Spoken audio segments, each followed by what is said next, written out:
किस प्रकार का समाज हमारा है। एक कुत्ते को अपनी गोद में बिठा सकते हैं, एक पशु, एक कुत्ता हमारी रसोई में भी घूम सकता है, लेकिन अगर किसी अछूत से हमारा स्पर्श भी हो जाए तो उससे हमारा धर्म भ्रष्ट हो जाता है। आज ये बहुत ज्यादा प्रासंगिक है। दुनिया आज भयंकर उथल पुथल के दौर से गुजर रही है। सारा मेहनत कश आवाम त्राही त्राही कर रहा है। बांग्लादेश हो, श्रीलंका हो, नेपाल हो, मेडागास्कर हो, हर जगह यूथ जो बेरोजगार है, भुखमरी के कगार पर है, वो परिवर्तन करने के लिए तत्पर है, वो परिवर्तन कर रहा है।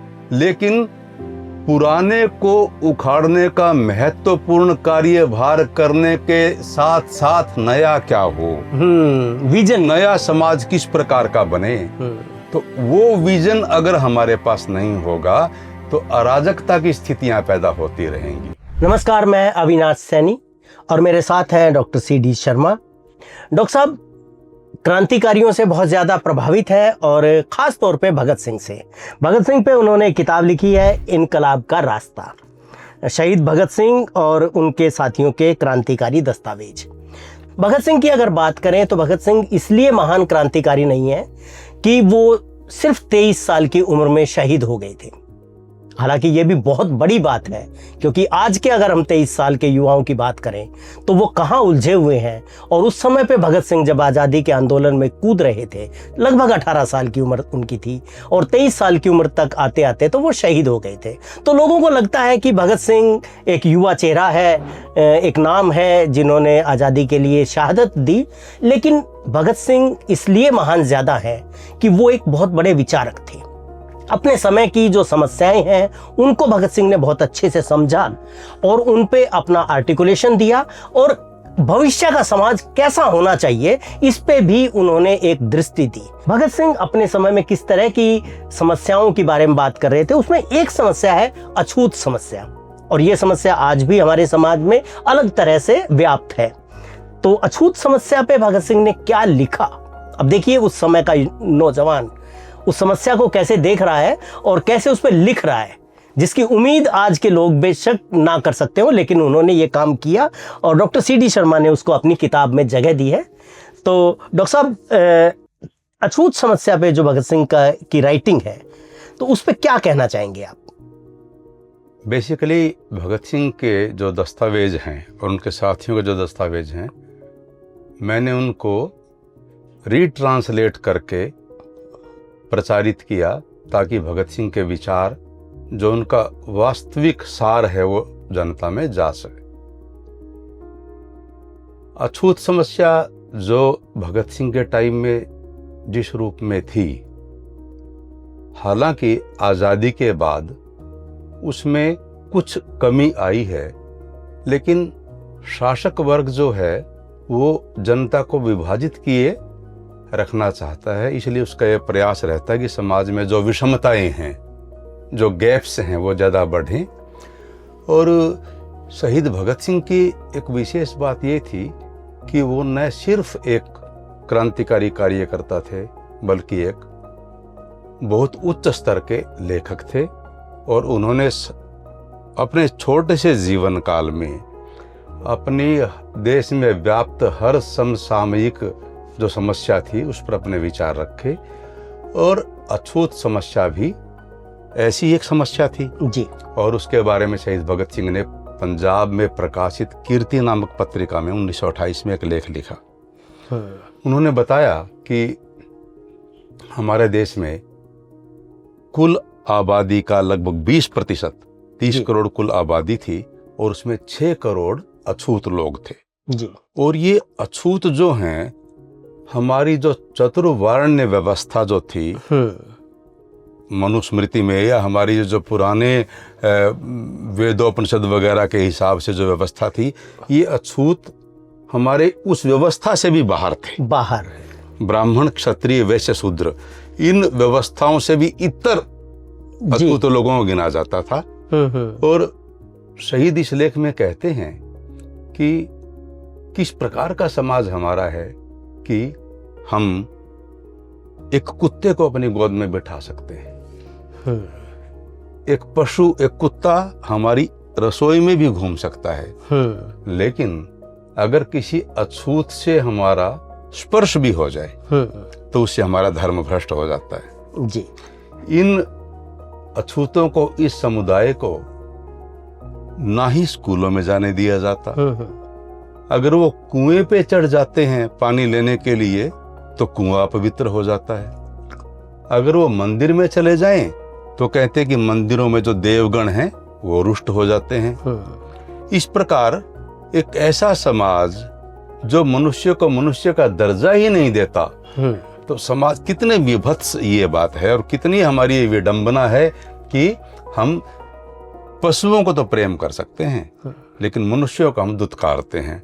तो इस बात को लेकर के भगत सिंह जी अपना लेख शुरू करते हैं और कहते हैं कि ये हमारी कृतघ्नता है, ये हमारी एहसान फरामोशी है कि जो समुदाय, जो लोग अनेकानेक कष्ट पा करके हमारे लिए सुख सुविधाओं का प्रबंध करते हैं, हमें सुख देते हैं, हमें आरामदायक जिंदगी गुजारने का अवसर प्रदान करते हैं, उन्हीं लोगों को हम दुरदुराते हैं, उन्हीं के साथ हम पशुओं की तरह व्यवहार करते हैं, पशुओं से भी बदतर, पशुओं से बदतर व्यवहार करते हैं, हम मनुष्य को मनुष्य का दर्जा नहीं देते हैं।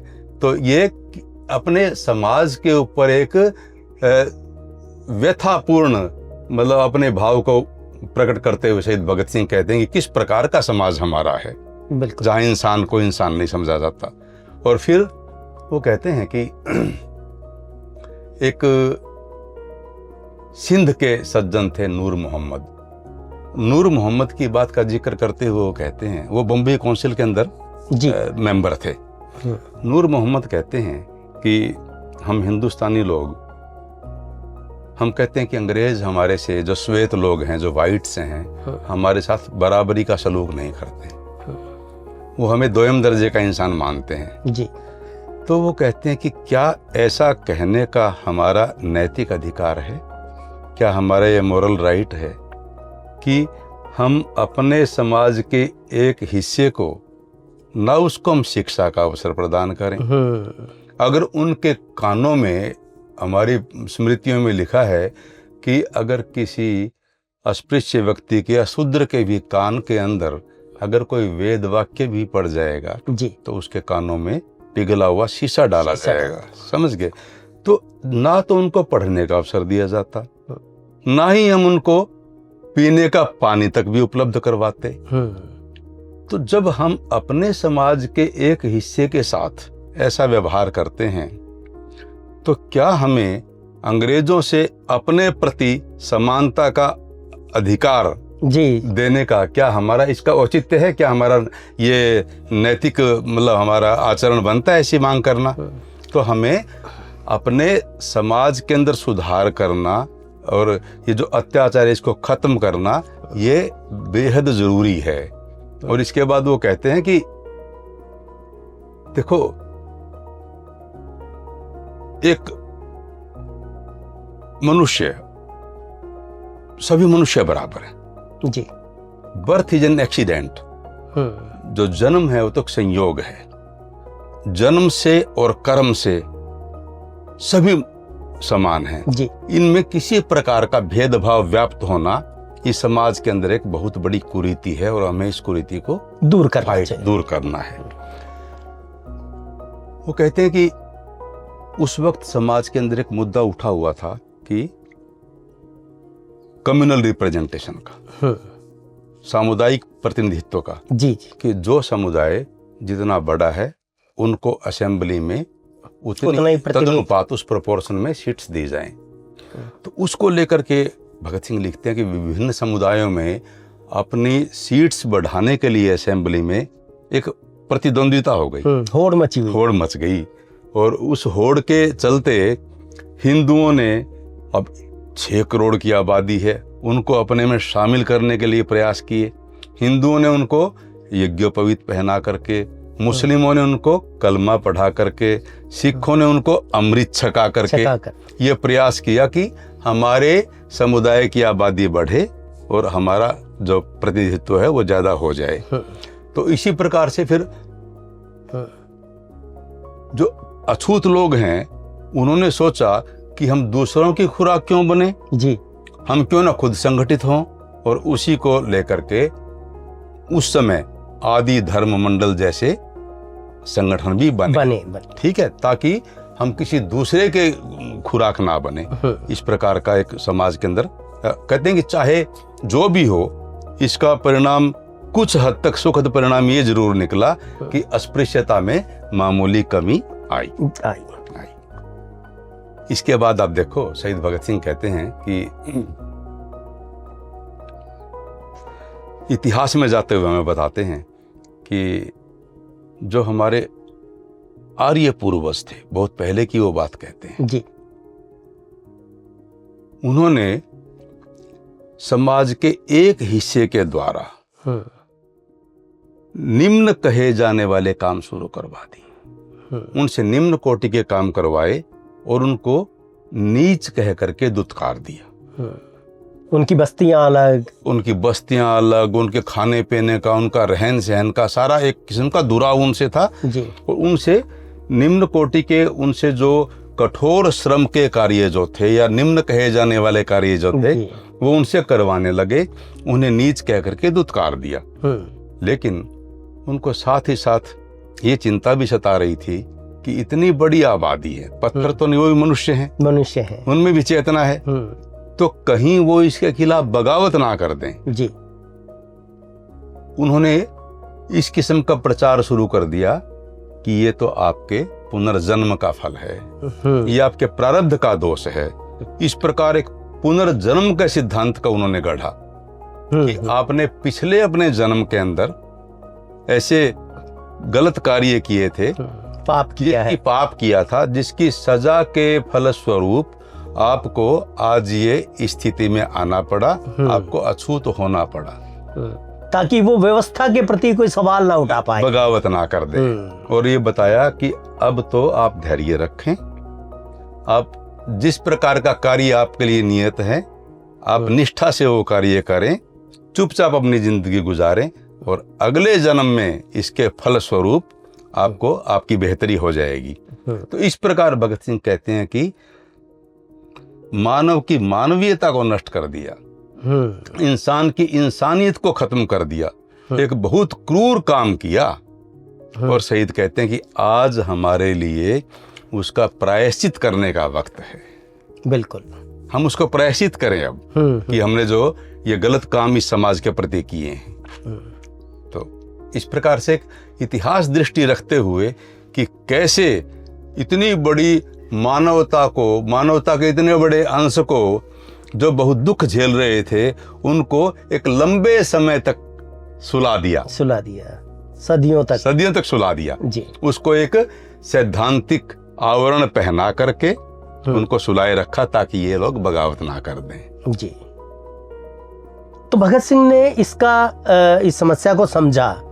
दो तरह की मानसिकताओं की बात की उन्होंने कि हमारी मानसिकता जो तथाकथित उच्च वर्ग है, उसकी मानसिकता ये है कि अंग्रेज हमें ज़्यादा से ज़्यादा अधिकार दें, बराबरी का दर्जा दें, जबकि वो अपने ही समाज के एक हिस्से के लिए वो दर्जा नहीं दे रहे हैं। तो ये दो तरह की मानसिकताएं उन्होंने दिखाई और दोहरा आचरण। और इसको लेकर के शहीद भगत सिंह ने हमारे समाज की जो प्रगति में बाधा हुई उसको लेकर के बड़ा प्रश्न किया जी। उन्होंने कहा कि जिस प्रकार अछूतों को, जो लोग हाथ का श्रम करते थे, जो कठोर श्रम करते थे, उनको दोयम दर्जा दे दिया, और इस प्रकार श्रम के प्रति और विशिष्टता कहें तो जो कठोर श्रम, जो हाथों के द्वारा किया गया श्रम है, उसके प्रति समाज में असम्मान हो गया। बिल्कुल, जितनी भी कारीगर जातियां जो भी हाथ से काम करें बिल्कुल वो दोयम हैं, और इस प्रकार उनके प्रति असम्मान की भावना से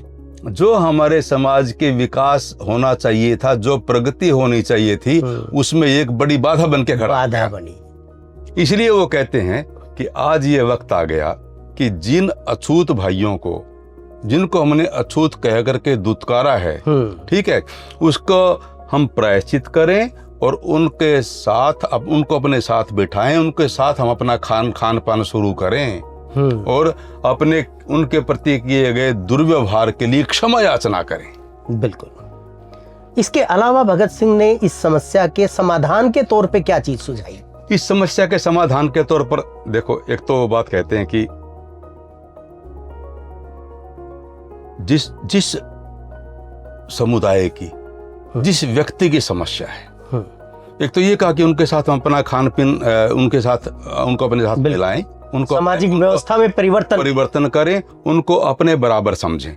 कोई कर्म से या जन्म से कोई द्वयम नहीं है, इस बात को हम हृदय से स्वीकार करें और जो हमने अब तक उनके प्रति व्यवहार किया है उस व्यवहार के प्रति क्षमा याचना करें, प्रायश्चित करें। नंबर 1। नंबर 2, वो कहते हैं कि या तो सरकार, जो ये कम्युनल रिप्रेजेंटेशन की बात है जी, या तो उस अनुपात के अंदर, जिस अनुपात में अछूतों की आबादी है वो 30 करोड़ में से वो 6 करोड़ हैं, या तो उनको उनकी आबादी के समानुपातिक उनको प्रतिनिधित्व प्रदान करे, अन्यथा इस झंझट को खत्म करें। एक इस समस्या का समाधान भगत सिंह ये बताते हैं जी। और तीसरी और अहम बड़ी बात यह है कि वो अछूतों को अनेक प्रकार से ये समझाते हैं कि आप किसी से कमतर नहीं हैं। वो कहते हैं कि आप अपने इतिहास को देखें, आपका इतिहास बड़ा सुनहरा इतिहास है, आपकी कुर्बानियां स्वर्णाक्षरों में लिखी हुई हैं जी। वो 2 हमारे महापुरुषों का दृष्टांत भी देते हैं जी। वो कहते हैं कि गुरु गोविंद सिंह की फौज की असली शक्ति तुम ही थे। शिवाजी महाराज जो कुछ कर सके वो आपकी बदौलत कर सके, क्योंकि उनकी जो सेनाएं थी उसमें उन सेनाओं का बिग मेजोरिटी, मतलब प्रिडोमिनेंट सेक्शन, जो बहुत बड़ा हिस्सा होता है, वो इन्हीं तबकों से होता था। तो आप अपने इतिहास को देखें, आप किसी से कमतर नहीं हैं, आपका इतिहास बहुत सुनहरा इतिहास है, ठीक है।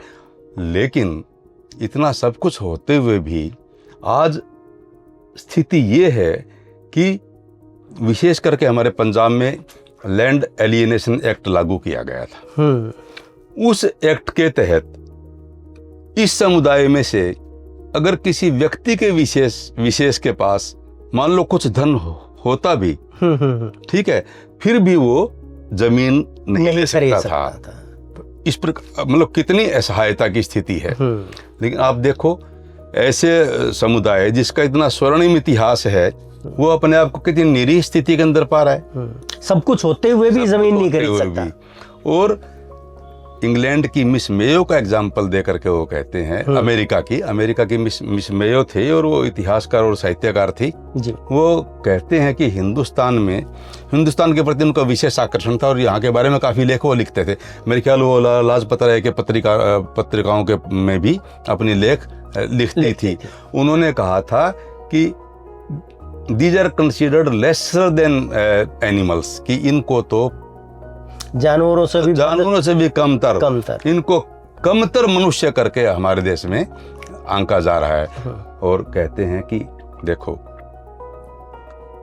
जिस व्यक्ति को परेशानी होती है उसको ही उसका सामना करना पड़ेगा जी। आपको स्वयं प्रयास करना पड़ेगा। आप यूं ना समझें कि आपकी समस्या का समाधान करने के लिए कोई बाहर से अवतरित हो जाएगा या कोई और पुरुष आ जाएगा। भाग्य के भरोसे ना बैठे और किसी और के भरोसे भी ना बैठे। जिनको स्वाधीनता चाहिए, प्रथम प्रहार उनको ही करना पड़ेगा। अब आपको स्वाधीनता चाहिए तो आपको संघर्ष करना पड़ेगा। तो आप स्वयं अपनी मुक्ति के लिए प्रयासरत हों। आप दया के पात्र मत बनो। भगत सिंह कहते हैं कि आप दया के पात्र मत बनो, अपने पैरों पर खड़े हो, अपने पैरों पर खड़े होकर के और इस समाज व्यवस्था को चुनौती दे दो। जब आप ये काम करेंगे तब ऐसी कोई शक्ति नहीं होगी, किसी की जरूरत नहीं होगी जो आपको अपने अधिकारों से वंचित कर सके। ना तो आप दया के पात्र बनो और ना ही आप किसी के छलावे में आओ। यहाँ भगत सिंह एक बहुत ही महत्वपूर्ण बात कहते हैं कि आमतौर पे क्या होता है कि कुछ प्रतिष्ठित लोग, कुछ धनी लोग, ये बड़े बड़े ऑफिसरान हमारी कुछ मदद कर देंगे जी। इसके विपरीत जाकर के भगत सिंह कहते हैं कि आप अफसरशाही के छलावे में मत आओ, आप इनके झांसे में मत आना। आपकी गरीबी का और आपके दमन का कारण पूंजीपति और इन अफसरशाही का समुदाय ही है। जो आपकी पद दलित स्थिति है, जो आपकी निम्नतर सामाजिक स्थिति है, उसके जिम्मेदार पूंजीपति वर्ग और ये अफसरशाही है। इसलिए आप अफसरशाही के झांसे में मत आना, इनके छलावे में मत आना, इनके हत्थे मत चढ़ना। इस प्रकार वो उनको सचेत करते हैं कि आपको स्वयं को संगठित होना है, संगठित होकर के और इस समाज व्यवस्था को चुनौती देनी है। इसके अलावा एक बहुत ही, मैं कहता हूं कि एक महान विचार शहीद भगत सिंह ने दिया, अछूतों को भी दिया और अछूतों के इस लेख के माध्यम से तमाम शोषित पीड़ित जनता को दिया जी कि आप संगठित हो। अछूतों कहते हैं कि आप ही वास्तविक मेहनत कश हो। आजादी से पहले हमारे समाज की बनावट यही थी कि जो मेहनत कश वर्ग था वो अधिकांशतः मतलब इन्हीं समुदाय में से आता था। वो कहते हैं आप ही वास्तविक मेहनत कश वर्ग हो। आपके पास खोने के लिए अपनी जंजीरों के सिवाय कुछ नहीं है। आप संगठित हो, आप खड़े हो, ए मेरे शेरों। वो कहते हैं हे सोए हुए शेरों, आप खड़े हो, आप बगावत का झंडा बुलंद कर दो और इस समाज व्यवस्था को चुनौती दे दो। और अंत में भगत सिंह इस लेख में लिखते हैं, और ये बड़ी सारगर्भित बात है कि सामाजिक क्रांति की शुरुआत कर दो। यहां सामाजिक आंदोलनों के द्वारा क्रांति की शुरुआत करने का मतलब है कि समाज में जो ऊंच नीच का भेदभाव, जो सोशल सप्रेशन है, गैर बराबरी, जो सामाजिक गैर बराबरी, हाँ जी। जो जैसे जातीय गैर बराबरी, धर्माधारित गैर बराबरी, क्षेत्राधारित गैर बराबरी जो भी है, और अछूतों के लिए यहाँ पर क्योंकि वर्णीय जातीय प्रश्न महत्वपूर्ण है, और ये जो ऊंच नीच है गैर बराबरी का, इसके लिए व्यापक आंदोलन करके क्रांति की शुरुआत कर दो। लेकिन रुको मत। आप जितना व्यापक और गहरा आंदोलन करेंगे उससे आपको कुछ राहत तो मिल सकती है, लेकिन आपकी मुक्ति नहीं हो सकती जी, समझ गए? तो आपको अगर मुक्ति प्राप्त करनी है तो सामाजिक आंदोलनों के द्वारा क्रांति की शुरुआत कर दो और राजनीतिक और आर्थिक क्रांति के लिए कमर कस लो। अब राजनीतिक क्रांति का मतलब होता है कि जो शासक वर्ग है उसके हाथ से सत्ता को छीनना, सीजर ऑफ पावर जी। अब उस राजनीतिक क्रांति भगत सिंह क्यों कहते हैं जी कि इसी व्यवस्था में आंदोलन करके आप सुधारों के चंद टुकड़े अपने लिए प्राप्त कर सकते हो।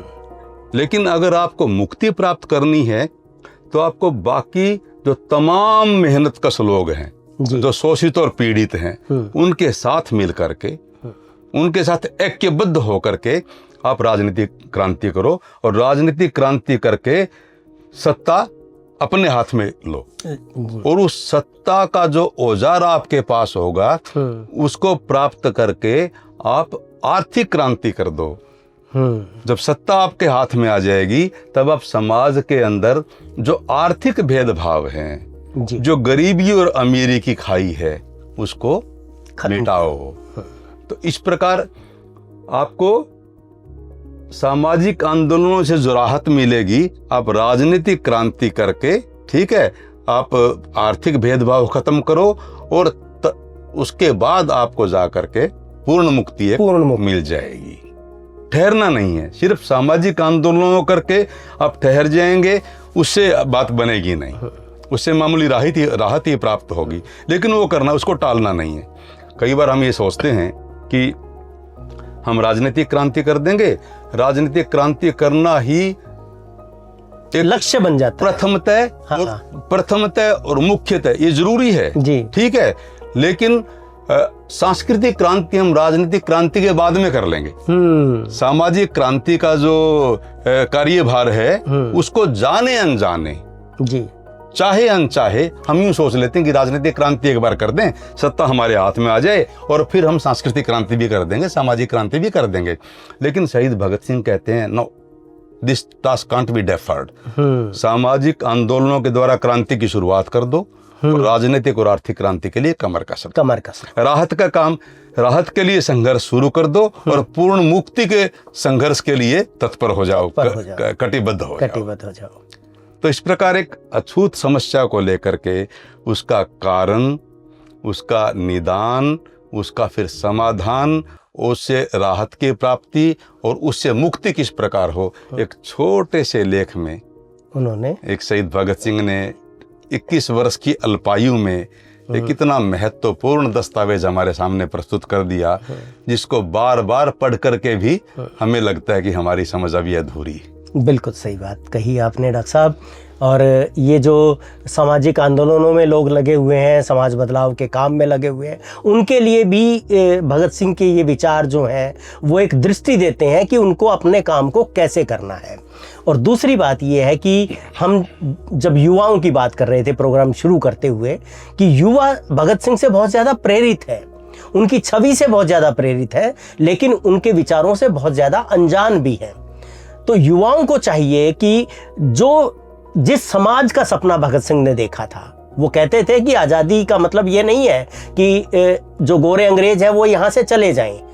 अगर काले अंग्रेज यहाँ पे रहेंगे और इन्हीं नीतियों को लागू करेंगे जो शोषणकारी हैं, जो भेदभावकारी हैं, तो फिर इस आज़ादी का कोई मूल्य नहीं है, कोई मतलब नहीं है। तो भगत सिंह ने जो अपनी शहादत दी वो सिर्फ राजनीतिक तौर पे देश को आज़ाद कराने के लिए नहीं दी थी, वो सामाजिक मुक्ति का रास्ता भी दिखा रहे थे।